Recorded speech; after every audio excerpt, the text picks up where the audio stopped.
How iOS 13 will unlock NFC's potential. NFC has long been held back by Apple not supporting it, only Android did. Now that both major smartphone platforms will soon support NFC, the technology can reach its full potential. From keyless locks to digital IDs, the future is here. Apple Pay has always used NFC for contactless payments. If you've ever paid for something using your iPhone or Apple Watch, you've used NFC. NFC stands for Near Field Communications, and it's a set of standards that allow devices to communicate through radio waves when they're in close proximity. Emphasis on the close, as the devices need to be 4 inches apart or less. With NFC, you can accomplish a variety of tasks, whether it be sharing data, mobile payments, or tag reading and writing. NFC isn't a new technology by any means, but comprehensive support is something we've never seen. Android phones have long enjoyed full NFC support, along with BlackBerries and Windows Phone. But adopting NFC doesn't guarantee the success of a mobile platform. But for all the mobile devices that do have NFC, one significant outlier existed: iPhones. While the Android phone with NFC hardware, the Nexus S, released in 2010, it took until 2014 to see an iPhone with NFC hardware, the iPhone 6. And in the beginning, it was locked down to solely payment processing. That's been changing over time. And with iOS 13, an iPhone going back to the iPhone 7 will have its NFC potential unlocked. App developers can read and write to NFC tags, read chipped passports and ID cards, unlock NFC-enabled doors, and more. One of the promises of NFC is added convenience to your life. With expanded support in iOS 13, you could not only leave your wallet at home but maybe even your house keys. 2. Some hotels, like Starwood, already have a similar function that relies on Bluetooth and your phone or Apple Watch to unlock your room. But the technology could just as easily use NFC instead, and is in many hotels. More and more business are using NFC cards to grant access to offices or even protected areas of a workplace. Instead of remembering to attach your badge to your belt with a badge reel, pull out your phone and wave it over the sensor. You can unlock some smart locks with NFC as well. If you installed an NFC lock in your home, you can forget about one more key you used to carry everywhere. Some apartment complexes are making a move to NFC key fobs as well. And if you have the option, carrying around just a phone will be more convenient.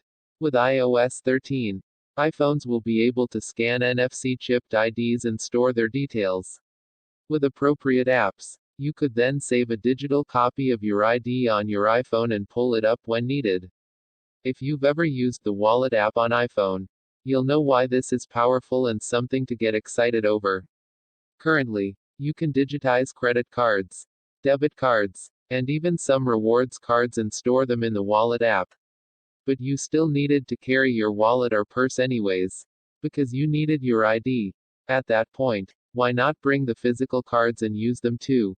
But if you can store even your ID on a smartphone, then you can leave the wallet safe at home and have that less to carry. We'll have to wait on ID cards to catch up and support both NFC chips and digitization. But companies like Relit are already working on supporting iOS 13 with its passport digitization service. But EU residents of Great Britain will benefit even sooner with the release of iOS 13. The UK government created an EU exit app that lets residents scan their passports and apply for to stay in the UK after Brexit completes. But Apple didn't support using NFC to scan the passport before.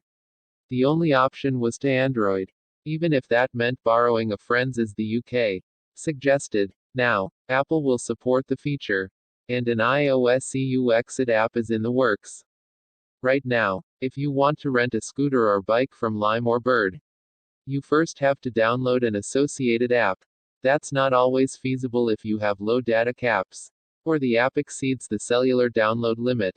A company can choose to support Apple Pay instead, but that requires a payment terminal, like that tap and pay credit card machines you see in stores. With iOS 13, companies can strategically place NFC stickers, for instance, on the scooter, and use those to arrange payment instead of download an app.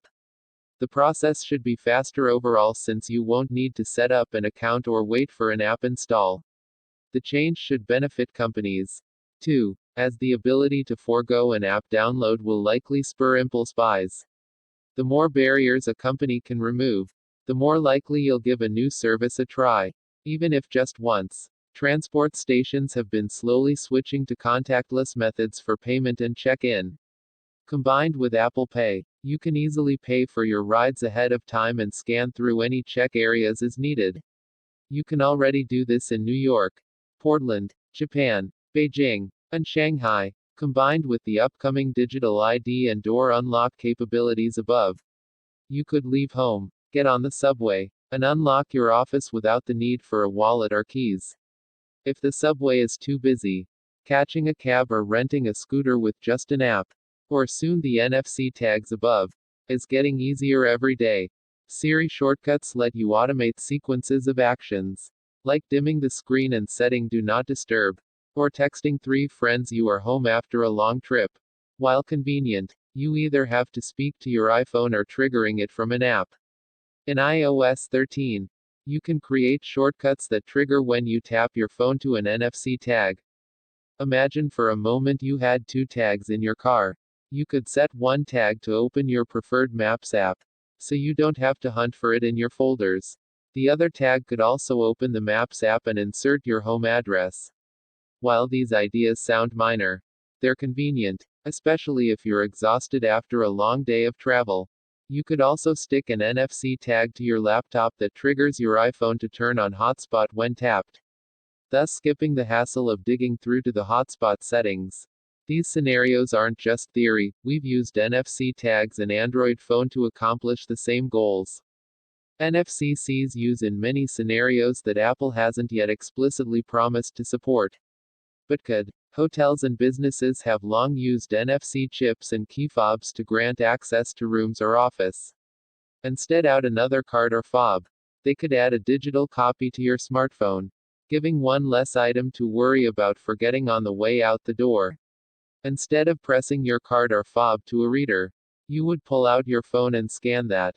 Other platforms like Android and Windows Phone have long championed NFC and its capabilities, and we can look to them for other potential features. Windows phones used NFC to pair and share contact info and other data like photos.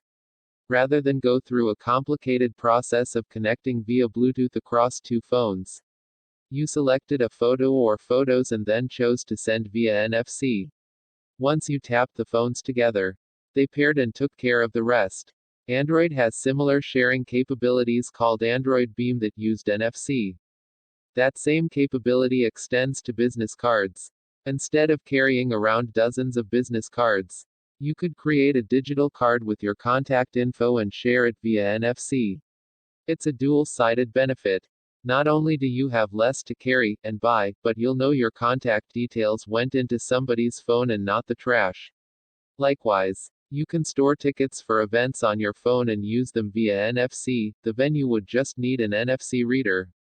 NFC can make Wi-Fi sharing less of a pain as well. By saving the relevant details to an NFC tag, your guests can connect to your network by just tapping it. No need to muddle through several SSID names, or write down your password. Any place that offers public Wi-Fi, like hotels and restaurants, could also share Wi-Fi details on an NFC tag in central locations. Some password managers, like Dashlane, let you add credit card info by tapping the card's NFC chip, if it has one, to your phone. The information is pulled and stored securely in the password manager to make payment processing all the faster. The feature is Android only right now, but with iOS 13 that can change. In some ways, what iPhone is doing now is something other platforms have tried to do for ages. But this is likely a case where everybody wins. Without all the major platforms on board, governments and companies lack the incentive to embrace NFC fully. Much like Apple finally including Qi wireless charging in its phone helped the wireless charging market reach a new level everyone can appreciate. Adding more support for NFC may push it to a point where everybody embraces it. And so everyone wins. Text source, howtogeek.com.